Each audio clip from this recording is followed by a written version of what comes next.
Hey y'all, welcome back to the Chemo Chronicles. Today we're diving into round 5. And listen, it was a whole experience. From gospel music to injection confusion, housewife drama to ice packs. This round had it all.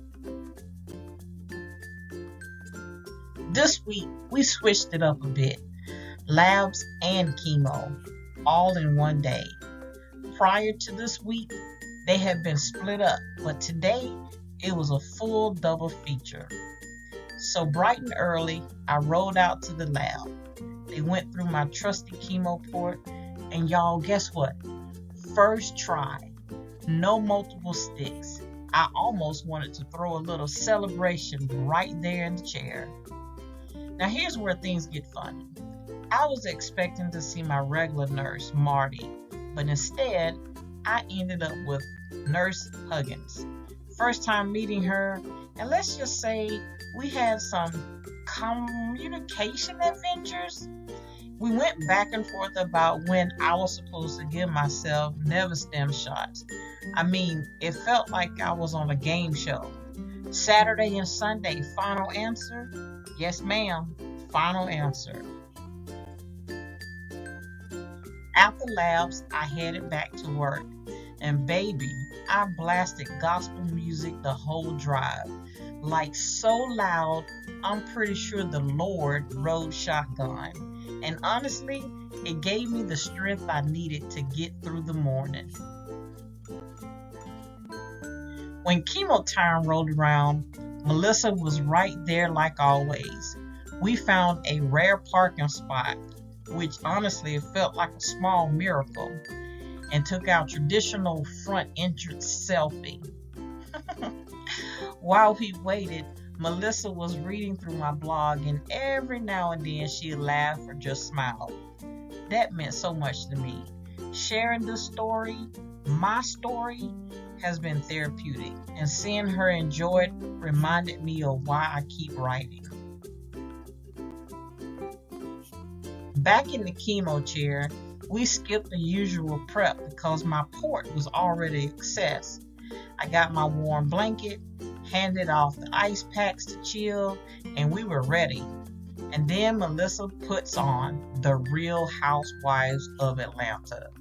I said, wait a minute, you a Housewives fan? Y'all, the things you learn in the chemo room.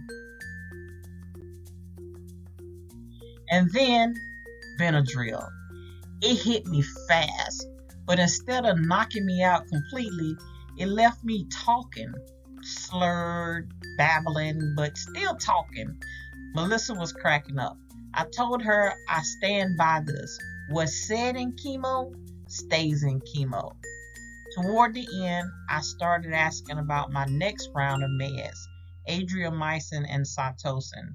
The nurse explained everything and casually mentioned that adriamycin might make my pee red. Yep, red. Just add that to the growing list of wild things chemo does to your body. After treatment, Melissa drove us through I-95 traffic like a boss.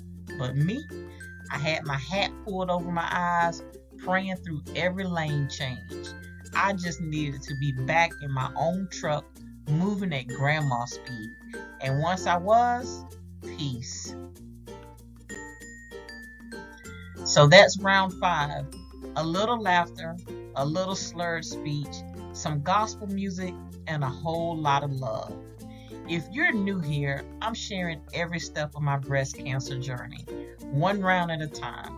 And if you want to read more behind the scenes, the full blog is linked in the description.